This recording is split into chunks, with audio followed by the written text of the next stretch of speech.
DK ಸರ್ಕಾರ ರಚನೆಯಾದಂತ ಕೇವಲ 42 ಗಂಟೆಯ ನಂತರದಲ್ಲಿ ಬಹುದೊಡ್ಡ ಆಘಾತ ಎದುರಾಗಿದೆ.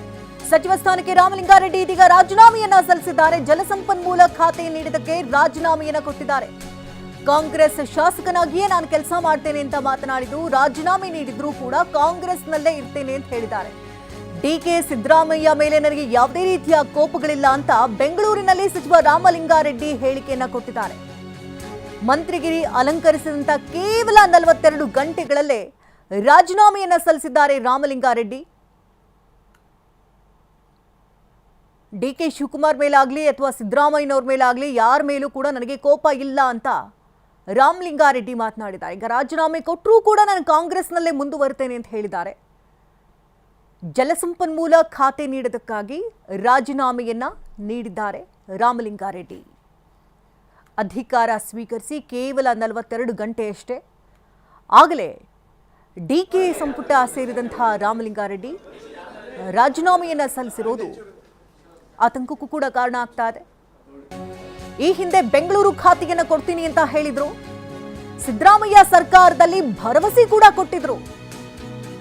ಬೆಂಗಳೂರಿನಲ್ಲಿ ಸಚಿವ ರಾಮಲಿಂಗಾರೆಡ್ಡಿಯ ಹೇಳಿಕೆ ಇದು. ಡಿಕೆ ಸುರೇಶ್ ಹಾಗೆ ಡಿಕೆ ಶಿವಕುಮಾರ್ ಮನೆಗೆ ಬಂದು ಖಾತೆಯನ್ನ ಹೇಳಿದ್ರು.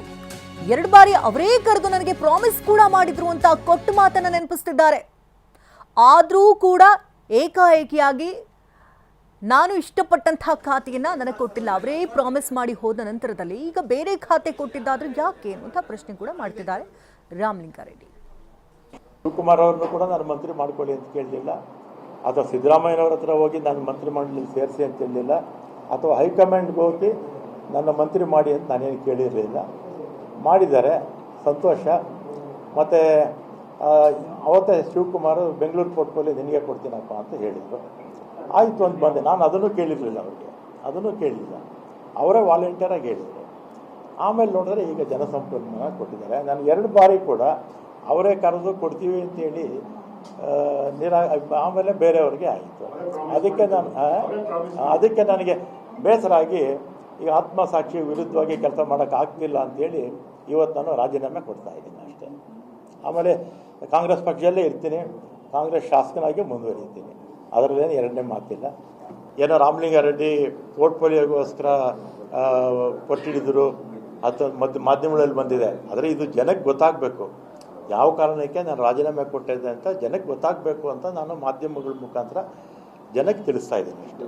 ನನಗೆ ಯಾರ ಮೇಲೂ ಕೋಪ ಇಲ್ಲ, ಸಿದ್ದರಾಮಯ್ಯವ್ರ ಮೇಲೂ ಕೋಪ ಇಲ್ಲ, ಶಿವಕುಮಾರ್ ಮೇಲೂ ಕೋಪ ಇಲ್ಲ, ಖರ್ಗೆ ಅವ್ರ ಮೇಲೂ ಕೋಪ ಇಲ್ಲವೇ ಇಲ್ಲ, ಹೈಕಮಾಂಡ್ ಮೇಲೂ ಕೋಪ ಇಲ್ಲ. ನಾನು ಕೈಯಲ್ಲಿ ಹೋಗಿ ಕೊಡೋಕೆ ನನಗೆ ಇಷ್ಟ ಇಲ್ಲ.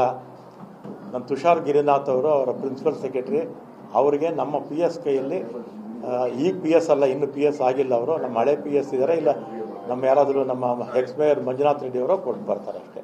ತುಷಾರ್ ಗಿರಿನಾಥ್ ಅವರು ಕೊಟ್ಟು ಬರ್ತಾರೆ, ನಾನು ಹೋಗಿ ಕೊಡೋದಕ್ಕೆ ಇಷ್ಟ ಇಲ್ಲ. ಹಾಗಾದರೆ ರಾಜೀನಾಮೆಯನ್ನ ಸಲ್ಲಿಸಿದಾಯಿತು. ಆ ರಾಜೀನಾಮೆ ಕೊಟ್ಟಂತಹ ಪತ್ರದಲ್ಲಿ ಏನಿದೆ ಅಂತ ನೋಡೋಣ. ನನಗೆ ತಮ್ಮ ಸಚಿವ ಸಂಪುಟದಲ್ಲಿ ಸಚಿವ ಸ್ಥಾನ ನೀಡಿದ್ದಕ್ಕೆ ತಮಗೂ ಹಾಗೂ ಕಾಂಗ್ರೆಸ್ ಪಕ್ಷಕ್ಕೆ ನನ್ನ ಧನ್ಯವಾದಗಳು. ನಾನು ನನ್ನ ಆತ್ಮಸಾಕ್ಷಿ ವಿರುದ್ಧವಾಗಿ ಕಾರ್ಯನಿರ್ವಹಿಸಲು ಸಾಧ್ಯವಾಗದ ಕಾರಣ ಸಚಿವ ಸ್ಥಾನಕ್ಕೆ ರಾಜೀನಾಮೆ ಸಲ್ಲಿಸುತ್ತಿದ್ದೇನೆ. ನನ್ನ ರಾಜೀನಾಮೆಯನ್ನ ಅಂಗೀಕರಿಸಬೇಕೆಂದು ಕೋರುತ್ತೇನೆ. ನಾನು ಶಾಸಕನಾಗಿ ಹಾಗೂ ಕಾಂಗ್ರೆಸ್ ಪಕ್ಷದ ಕಾರ್ಯಕರ್ತನಾಗಿ ಮುಂದುವರಿಯುತ್ತೇನೆ.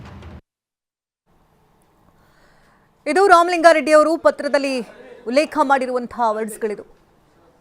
ಆತ್ಮವಂಚನೆ ಮಾಡಿಕೊಂಡು ಈ ರೀತಿ ಕೆಲಸ ಮಾಡೋದಕ್ಕೆ ಸಾಧ್ಯವೇ ಇಲ್ಲ ಅನ್ನೋ ರೀತಿಯಲ್ಲಿ ಹೇಳಿದ್ದಾರೆ. ಜಲಸಂಪನ್ಮೂಲ ಖಾತೆ ಕೊಟ್ಟಿರೋದ್ರಿಂದಾಗಿ ಅಸಮಾಧಾನಗೊಂಡಿರುವಂತಹ ರಾಮಲಿಂಗಾರೆಡ್ಡಿ ಅವರು ಈಗ ರಾಜೀನಾಮೆಯನ್ನ ಸಲ್ಲಿಸಿದ್ದಾರೆ. ಜೂನ್ 3ನೇ ತಾರೀಕಿನಂದೇ ಲೋಕಭವನದಲ್ಲಿ ಪ್ರಮಾಣ ವಚನ ಸ್ವೀಕಾರ ಮಾಡಿದ್ರು. ಅದರ 42 ಗಂಟೆಗಳ ನಂತರ ಇವತ್ತು ಜೂನ್ 5 ಕೋರಮಂಗಲದ ಕಚೇರಿಯಲ್ಲಿ ರಾಜೀನಾಮೆಯನ್ನ ಸಲ್ಲಿಸಿದ್ದಾರೆ. 42 ಗಂಟೆಗಳಲ್ಲೇ ಸಚಿವ ರಾಮಲಿಂಗಾರೆಡ್ಡಿ ರಾಜೀನಾಮೆಯನ್ನ ನೀಡಿದ್ದಾರೆ. ಬೆಂಗಳೂರು ನಗರಾಭಿವೃದ್ಧಿ ಖಾತೆಯನ್ನ ಕೊಡೋದಕ್ಕಾಗಿ ರಾಜೀನಾಮೆಯನ್ನ ಸಲ್ಲಿಸಿದ್ದಾರೆ. ಜಲಸಂಪನ್ಮೂಲ ಖಾತೆಯನ್ನ ನೀಡಲಾಗಿತ್ತು, ಅಂದ್ರೆ ಈ ಹಿಂದೆಯೇ ಅವರಿಗೆ ಮಾತನ್ನ ಕೊಟ್ಟಿದ್ರಂತೆ. ಡಿಕೆ ಸುರೇಶ್ ಹಾಗೆ ಡಿಕೆ ಶಿವಕುಮಾರ್ ಇಬ್ಬರೂ ಕೂಡ ಅವ್ರ ಮನೆಗೆ ತೆರಳಿ ಇಂಥದ್ದೇ ಖಾತೆಯನ್ನ ಕೊಡ್ತೇವೆ ಅಂತ ಪ್ರಾಮಿಸ್ ಕೂಡ ಮಾಡಿದ್ರು. ಆದ್ರೀಗ ಮಾತು ತಪ್ಪಿದ್ದಾರಲ್ಲ ಅನ್ನೋ ನಿಟ್ಟಿನಲ್ಲಿ ರಾಮಲಿಂಗಾರೆಡ್ಡಿ ಅಸಮಾಧಾನಿತರಾಗಿದ್ದಾರೆ.